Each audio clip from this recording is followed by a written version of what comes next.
This program has been brought to you by Cell One, Parleyville Pharmacy, and the Friesenbrook Meyer Group.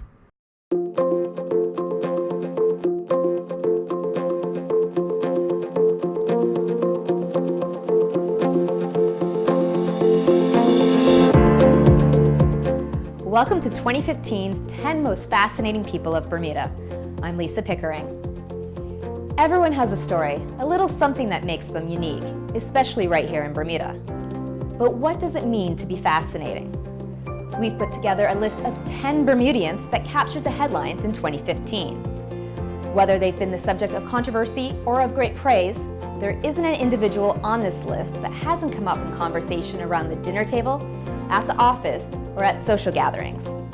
Each individual featured on this list share one thing in common.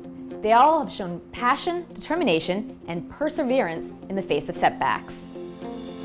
The list is in no particular order, but the final subject revealed is this year's most fascinating person of Bermuda. Let's get started. He's been a lion tracker in Botswana, a orangutan keeper, and a tiger shark tracker. But these exciting jobs form only a small part of Choy Aming's resume. From a young age, Choy's passion for wildlife and love of the ocean has led him to become an expert on the waters surrounding Bermuda, and a key player in telling the stories of Bermuda's marine environment.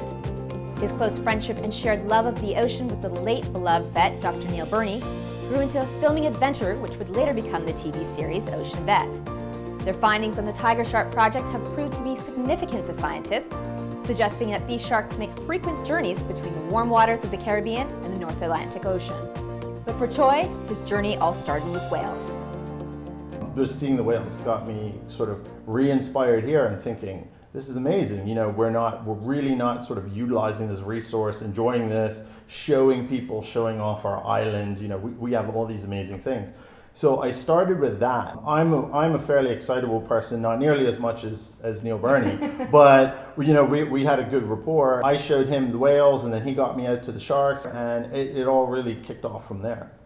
So that is the beginning of, I guess, the Bermuda Shark Project. Yeah, which, exactly. Came into fruition in 2005. Yeah. Well, that's when we 2005, we had first got together. I started getting very interested in the sharks after the first day we went out. 4 sharks came up to the boat. I'd never seen a shark in 7-8 years and 2,000 dives in Bermuda inside the reef. And they were just banging around, and you know, I had the camera, and it's funny because if you look back at the footage now, it was so exciting. But now that we're kind of working a bit more, I guess, as you know, professional cameramen, you look back at the footage and you just laugh at how atrocious it was. But at the same time, it was I just remember the excitement, and I can hear, you know, us yelling through our snorkels. And I just said, I think this is the start of something big. And you know, he definitely agreed. So then in 2008, you started tagging the sharks. Yeah. We had some local support, and because the satellite tagging is quite expensive, you're looking at about $6,000 or $7,000 by the time you buy the tag, pay for the satellite time, get someone to break it down, like the whole process. Well, it's funny, we went around to a few of the local construction companies, and we thought, you know, it's better than like a football pool or something like that. We had like little competitions among them, like whose shark could go the furthest, who would get the biggest shark, you know, just various things like that. And it was a good way to sell it and get people excited about conservation, because it was all interesting real-time data that had never been never been measured before. So that was really, really exciting. And that's led you to be featured in a journal this year, the Nature Journal, which obviously international press has picked up the research and the data that you've collected. Does it blow your mind at all how much of your data has been used and how useful it is from where this project started to where you are now 10 years later? It's pretty amazing sitting down in these circles with these, you know, well-known shark scientists, and they're asking you for advice. It's pretty cool how, you know, how that kicked off from just an excitement of seeing these animals. Honestly, most people are not going to get to jump in a boat and come out with us and see these things, but at least if we can film them and tell the shark's story, then we can get people to care. And that's a great segue into Ocean Vet. Local response, I know that you've been screening portions of the show at Buoy. What has the response been from the community who are surrounded by the ocean? Since we started filming Ocean Vet, we've had 11 lectures, and the first 10 were completely sold out. Well, the first one we did sold out in 2 hours. In 2016, we're actually launching the series. So the next thing we'll be doing is actually showing the episodes, the full episodes to people. And I guess the other exciting thing about Ocean Vet is we've got 10 animal episodes. And the 11th episode is a like a behind the scenes making of type of episode. And now with Neil's unfortunate passing, we've made that as a bit of a tribute to Neil now as well in the 11th episode. So it is a little behind the scenes, and it kind of leads into what happens with Neil.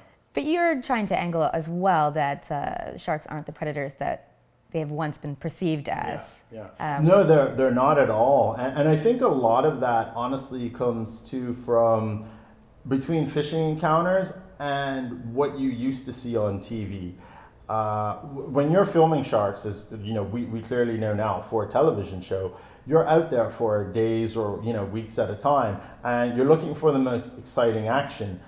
And a lot of times, you'll be out with a shark for, I don't know, say you go out for 5 days, you might get 1 hour of really wild, crazy action of the animal. But that's what gets broadcast on TV. Whereas most of the shark's day is just cruising around in the blue water, minding its own business, looking for food. We give them a healthy respect. It's an 800-pound predator with teeth. I'm never going to get complacent. But at the same time, I used to work with lions in Botswana. I will take my chances with a shark over a lion any day of the week. You're a team of 7, and you want to continue in the legacy of Neil with Ocean Vet, season 2, hopefully. Yes. What are we looking at for season 2? We do have a plan, and we've contacted people, and we are going to do a very similar thing, but we're taking a different approach because obviously we don't have Neil now. Right. So we're going to have to make a few modifications, and I can't talk too much about it, but we're basically, like I said, getting another angle. So what is the one takeaway you'd want people to take from your work? I think we just want to really inspire people about nature and show them everything there is before it's gone, because the statistics are absolutely alarming. Even if you go with the more conservative estimates, it's still incredibly alarming. At least 50 million sharks are taken out of the ocean every year. Some estimates put it as much as 100. I turned 40 this year, and in my lifetime, we've lost half of the wildlife on planet Earth since I was born. That's crazy. It's staggering. It's staggering. And what's going to happen too is, as populations dwindle, they're just going to become more susceptible to things. They're going to have a harder time bouncing back. I mean, the environment is really in a state of chaos. And what I want is, to have a kid that's in school, 10 years old now, to be able to go out in the ocean in 20 years and see a shark, even if it just swims by. I mean, what would planet Earth be like if we didn't have any wild creatures? It'd be just not nearly as amazing. Thanks so much for watching. Make sure you check out Bernews every weekday up until January 28th for more conversation with Bermuda's 10 most fascinating people of 2015. And please, if you know of any individual who you think deserves to be on this year's list, let us know by emailing us at bermiebios@gmail.com. Thanks for watching. This program has been brought to you by Cell One, Parleyville Pharmacy, and the Friesenbrook Meyer Group.